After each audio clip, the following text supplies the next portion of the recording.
Welcome to No Movies in Hell. I'm Chris Geiger.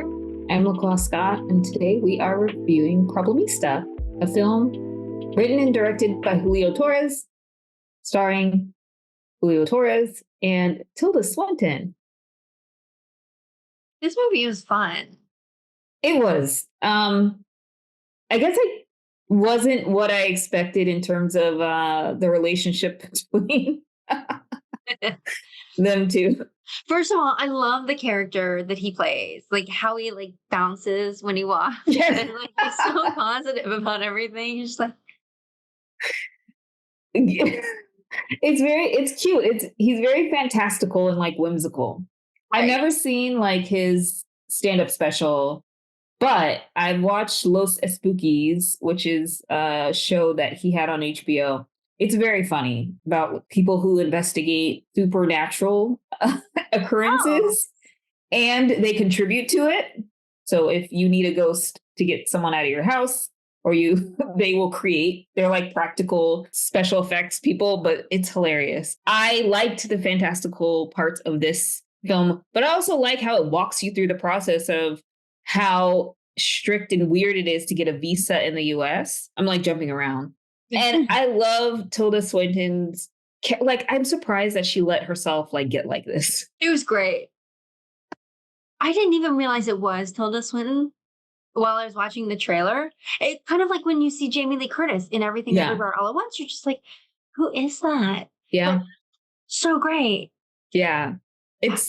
But her being so set on having things cataloged in a very particular way with a very particular software. And then she had a computer that was 25 years old. And it's just it's PTSD in dealing with an older family member person in your office that thinks that things are very simple and they want things done in a very simple way. And you have to literally translate all these things. And then there's no acknowledgement or thank you. I was just oh my gosh, this movie is, it's very telling of generational differences. I did like the parts where you see the Hydra where yes, fighting off the dragon heads. And I have used the word Hydra many times since I watched this movie to apply to many different things because it is a very apt comparison. Yes, yeah. Her the costuming, she wore a bunch of Issei Miyake and Please, and I was like, oh my gosh, this is so fitting of that New York artist. And yeah, I love that part where she just turned to the Hydra and he's trying to fight it and he's trying to be positive and calming, and oh my gosh. And I love that he was trying to watch the FileMaker Pro tutorials. Yes. Even though he was trying to convince her that he already knew it, but also it was not something that she should be using. But he was still trying to learn it anyway. Oh. Yeah. Let's go to the slides. So we both gave it really high marks. Mm-hmm. You did more on costumes and jewelry. Yeah, I really liked the costuming. Even his very simple attire of the sweater, the backpack, the little white sneakers.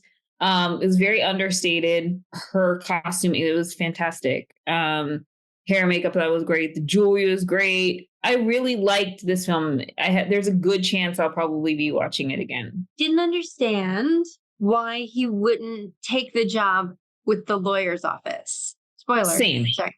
I was like, oh, this is a perfect opportunity. Take this job. You might not get the job at Hasbro. Yeah. This will at least keep you in the country and it's stable, right? Yep. That was the only plot thing that it didn't make sense to me. His chances would have been the same, right?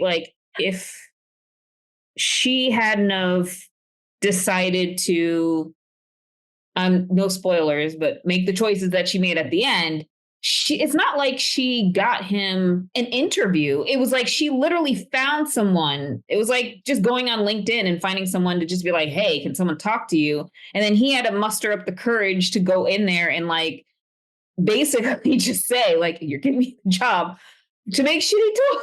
It's true. I think if he had taken the job at the lawyer's office, he maybe wouldn't have learned or been so motivated to stand Yeah. up for himself. He wouldn't have learned how or had the emotional like explosion to just go do it. That's very true. Yeah. He would have been, I guess, complacent with, he would have got his visa, he would have made enough money, and then his imagination wouldn't go wild or like be fulfilled. Right. Although, if you did work for a lawyer's office, you could potentially sue the toy company who stole your ideas. So maybe it would have happened that way. Right. That would have been another way of getting in, which I mean, he did do blackmail anyway. Right. Right. This was a lot of fun. I think Yeah. it bodes well for other indie movies that are coming out this summer. So I'm excited about that. Yeah, there was a certain wait. Like it was supposed to come out last summer. And then I theorize that they not shelved it, but they like pushed it back because it does have Greta Lee in it. And I know that she was on the award circuit for Past Lives, and it would have come out around the same time. So I'm like, oh, I get it. However, this would have been good for him because it's just a great movie. And then it's like you have this void of Los Espookys, because there's 2 seasons of that. And then he's no longer a writer for SNL because he was a writer on SNL for a bit. I hope a lot of people see this and they enjoy it.